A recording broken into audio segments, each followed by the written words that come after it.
Hello guys, welcome to the third part of interference numericals. Last के दो videos में हमने 10 न्यूमेरिकल्स डिस्कस किए हैं, उससे आए के न्यूमेरिकल्स हम इस वीडियो में डिस्कस करते हैं. So the next problem is Newton's rings are formed in reflected light of wavelength 6000 angstrom means lambda equal to 6000 angstrom with a liquid between the plane and the curved surface. यानी कि इसमें आपका liquid है between the plane and curved surface. If the diameter of bright ring is 3.1 mm means D6 equal to 3.1 mm diameter of 10th bright ring and the radius of curvature is 100 centimeter. R equal to 100 centimeter. Calculate the refractive index mu of the liquid. Okay, पहले तो सभी की unit same कर लेते हैं. तो 1 angstrom equal to 10⁻⁻10 metre. So this is equal to 6000 into 10⁻⁻10 metre. And 1 mm equal to 10⁻³ metre. So this is 3.1 into 10⁻³ metre. And centimetre में कितने होते हैं? 10⁻² meter. So it becomes 1 meter. Now calculate the value of mu. We know that for bright ring dn square equal to twice of 2n minus 1 lambda r upon mu. Values यहाँ पे put कर देते हैं. 2 into 6 minus 1 lambda is 6000 into 10⁻⁻10. R is 1 meter upon mu आपको calculate करना है. And dn 3.1 into 10⁻³ square. So mu equal to, this is 6 to the 12 minus 1 11 into 22 into 6000 into 10⁻⁻10 upon 3.1 square into 10⁻⁻6. So after calculation we get 1.373. This is the value of mu. Okay guys, so the next problem is in a Newton's ring arrangement with the film observed with the light of wavelength 6000 angstrom. So lambda equal to 6000. This is a very important question. हाँ जी, given क्या है? lambda equal to 6000 angstrom. The difference of square of diameters of successive rings are 0.125 centimeter square. This is square. What will happen to this quantity? कौन सी quantity? ये जो given quantity है. पहले देखते हैं गिवन क्या है. The difference of square of diameters of successive rings. यानी कि अगर आपका सपोज एक रिंग dn है, एक रिंग का डायमीटर, तो सेकेंड का क्या हो जाएगा? dn+1. ओके, तो ये क्या होगा? दोनों रिंग्स, दो सक्सेसिव रिंग्स के डायमीटर. तो ये क्या रहा था? डिफरेंस ऑफ स्क्वायर, दोनों का स्क्वायर कर दो और उसका क्या? डिफरेंस. और ये वैल्यू कितनी है? 0.125 centimetre square means dn+1 square minus dn square आपको गिवन है. तो what will happen to this quantity, यानी कि इस क्वांटिटी को क्या होगा? If first case wavelength of light change to 4500 angstrom. Okay जी, पहले पार्ट ए करते हैं. हाँ जी, ऐसी क्वांटिटी किस फॉर्मूले में आती है? आपने पढ़ा होगा कि lambda equal to dn+p square minus dn square upon 4pr. Okay, अगर मैं p इक्वल टू 1 पुट कर दूँ means if p equal to 1, तो ये क्या हो जाएगा? लगा lambda equal to dn+1 square minus dn square upon 4r. देखो ये क्वांटिटी आ गई ना. सेम पार्ट ए में क्या है कि अगर वेवलेंथ चेंज कर दें तो इस क्वांटिटी में क्या चेंज होगा? इस वाली क्वांटिटी में. तो यानी कि आप यहाँ से देख रहे हैं फॉर्मूले से, this quantity dn+1 square minus D N square is directly proportional to lambda. Okay, तो अगर यानी कि 2 लैम्डा हो जाए तो ये वैल्यूज भी 2 के क्या हो जाएगी कि D N plus 1 square minus D N square 1 upon D N plus 1 square minus D N square 2 equal to lambda 1 upon lambda 2। अब आपको लैम्डा 1 की वन है 6000 एंगस्ट्रॉम, लैम्डा 2 कितना है 4500, और ये भी आपकी फर्स्ट क्वांटिटी गिवन है, सेकंड ये पूछ रहा है। सबकी वैल्यूज पुट कर दूँ, means 0.125 upon this second quantity equal to 6000 upon this 4500। Zero cancelled with this and 15 3 जा 45, 15 4 जा 60। ओके, तो ये सेकंड क्वांटिटी यानी कि स्क्वायर का सम इक्वल टू कितना हो जाएगा 0.125 into 3 divided by 4। After calculating this we get 0.09375 और वी सिंपली आप क्या बोल सकते हैं 0.094 सेंटीमीटर स्क्वायर। ओके ओके, देखो part B. A liquid of refractive index 1.33, refractive index कितना 1.33 introduced between the lens and the plate. Okay जी, आपने लेंस और प्लेट के बीच में आप एक लिक्विड इंट्रोड्यूस किया जिसका रिफ्रैक्टिव इंडेक्स कितना है 1.33, तो इस क्वांटिटी में क्या होगा। ओके जी, हाँ जी, फ्रॉम हियर यहाँ से मैं इसकी वैल्यू अगर निकालूँ तो कितना आ जाएगा कि D N plus 1 square minus D N square equal to 4 lambda R. ठीक है जी, ओके। एंड ये किस केस के लिए, अगर आपका बीच में क्या है एयर, लेंस और प्लेट के बीच में, और अगर वहाँ पे आपने क्या इंट्रोड्यूस कर दूँ रिफ्लेक्टिव इंडेक्स 1.33 का एक लिक्विड, तो आपको लैम्डा को किससे रिप्लेस कर देते हैं लैम्डा बाई म्यू से। किससे रिप्लेस करेंगे lambda by mu, means this quantity is inversely proportional to mu.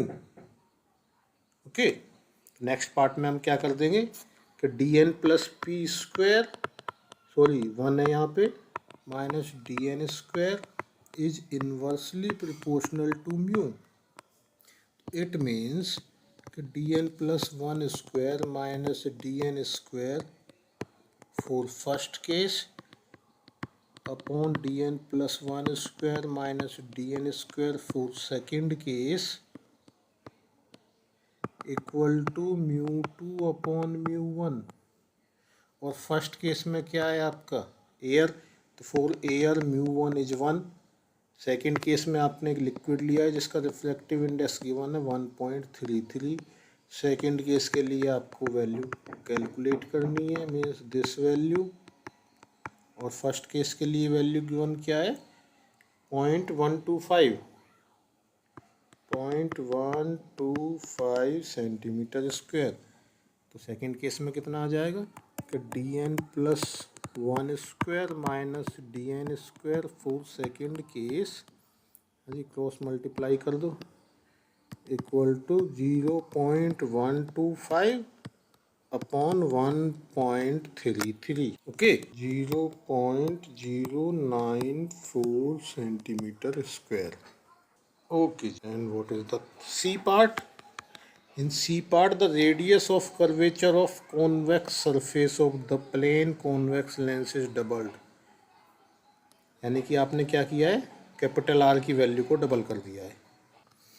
हाँ जी, सी पार्ट में क्या है कि the radius of curvature of convex lens of plane convex lens is doubled. यानी कि आपका इस क्वांटिटी का कैपिटल आर के साथ क्या रिलेशन है। हाँ जी, यहाँ से देखो this quantity this is directly proportional to the radius of curvature। Okay, और यहाँ पे आपने क्या किया रेडियस ऑफ कर्वेचर को डबल किया है।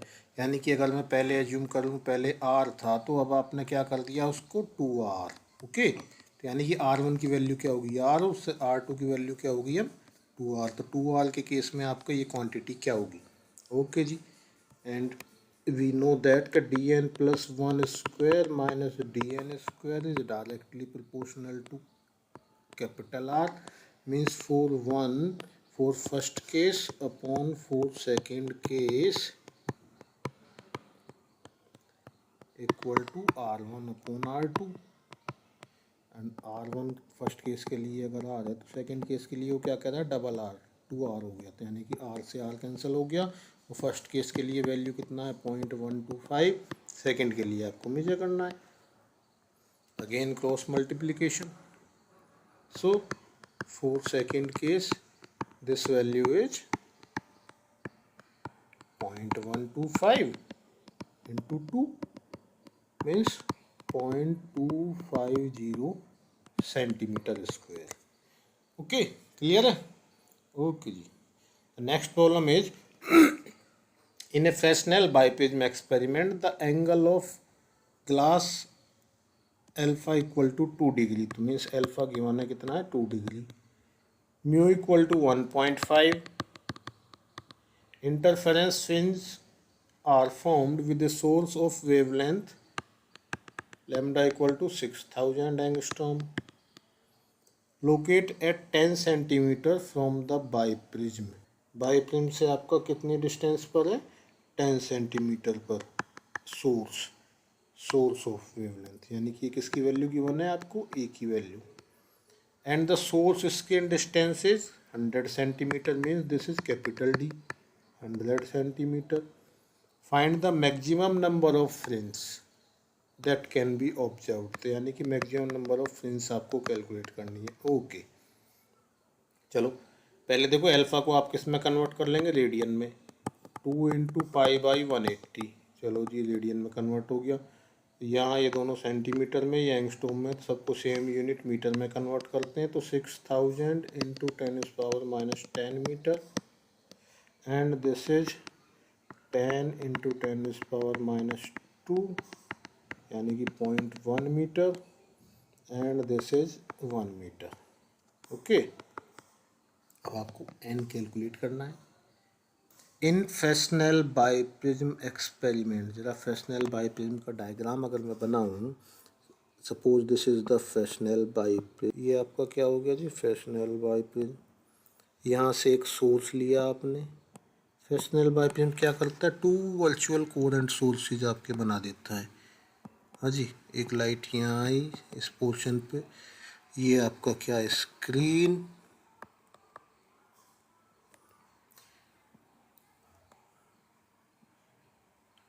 तो ये, और अगर यहाँ से मैं देखूँ सबसे लास्ट पॉइंट पे जो एंड है वहाँ पे लाइट, क्योंकि आपके सोर्स से तो आपके पूरे बाईपेज पे जाएगी ना, तो ये लाइट आपकी यहाँ से पैरेलल हो जाती है। यानी कि मैंने ये पोर्शन देख लिया कि लाइट, और this is the overlapping region. तो आपकी जो फ्रिंज बनेंगी केवल इस ओवरलैपिंग रीजन में बनती है, यहाँ से यहाँ तक, ठीक है। यानी कि मैक्सिमम रीजन है, इसके बाहर लाइट नहीं, आपकी फ्रिंज से नहीं बनेगी लाइट, क्योंकि इससे बाहर तो जाएगी नहीं। अगर इससे बाहर जाएगी तो वहाँ पे ओवरलैपिंग रीजन नहीं आएगा, यानी कि वहाँ पे आपका सिंपल इल्यूमिनेशन दिखाई देगा। जो फ्रिंज बनेंगी केवल इस रीजन में आएगी फ्रिंज, और ये रीजन मैं देखूँ अगर, तो आपको जो आपको वर्चुअल सोर्स दिखाई देगा वो कहीं यहाँ पर दिखाई देगा S1, और जो दूसरा वर्चुअल सोर्स दिखाई देगा, अगर मैं इनको बैक साइड में ड्रॉ करता हूँ, तो ये S2, and the distance between S1 and S2 is 2D, and this 2D आप देखो, ये देखो पैरेलल लाइट है, पैरेलल लाइन से हैं दोनों, यानी कि ये भी क्या है आपका 2D। तो जो मैक्सिमम डिस्टेंस है जिसमें आपको फ्रिंज पैटर्न मिलेगा वो डिस्टेंस कितना है 2D। ओके, और अगर मैं एक फ्रिंज विड्थ लूँ बीटा और एज्यूम करूँ उसमें मैक्सिमम नंबर ऑफ फ्रिंज कितनी है n, तो n फ्रिंज की कितने डिस्टेंस में आपकी फ्रिंज बनेगी, टोटल डिस्टेंस कितना लेगा n फ्रिंज बनने में, अगर एक फ्रिंज आपकी बीटा लेती है n बीटा, ओके। और फ्रिंज किस रीजन में बन रही है? इस रीजन में। This is equal to 2D, तो यानी कि एन बीटा कितना होगा? 2D के इक्वल। और ये एन क्या है? Maximum number of fringe. Okay, तो यहाँ से आप क्या निकाल देंगे? एन की वैल्यू। बीटा क्या है? Lambda D upon 2D, this is equal to 2D। तो N equal to 2D whole square upon lambda in 2D।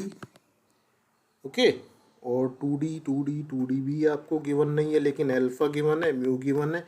तो 2D आप कैसे निकाल देंगे कि 2D equal to 2A mu minus 1 into alpha, यानी कि ए ये आपका 2 into 0.1, 1.5 minus 1 and alpha is 2 into pi by 180। तो ये आपकी किसकी वैल्यू है? 2D की वैल्यू। लैम्डा आपका 6000 एंगस्ट्रॉम है और कैपिटल डी 1 मीटर है। तो ये वैल्यूज अगर मैं यहाँ सब पुट कर दूँ तो आपकी एन की वैल्यू कितनी आती है? एन की वैल्यू आती है 45.58। मीन्स कंप्लीट फ्रेंच कितनी होगी? 45। तो यानी कि मैक्सिमम फ्रेंच कितनी बनेंगी यहाँ पर? 45 फ्रेंच। तो यहाँ पे केवल जो इम्पोर्टेंट थिंग क्या है, ये डायग्राम ये आपको शो कर रहा है कि मैक्सिमम फ्रेंच, जो मैक्सिमम डिस्टेंस है वो केवल इतना है जिसमें आपकी ये फ्रेंच बनेंगी 2D, and this 2D equal to N beta. Okay, okay guys, thank you.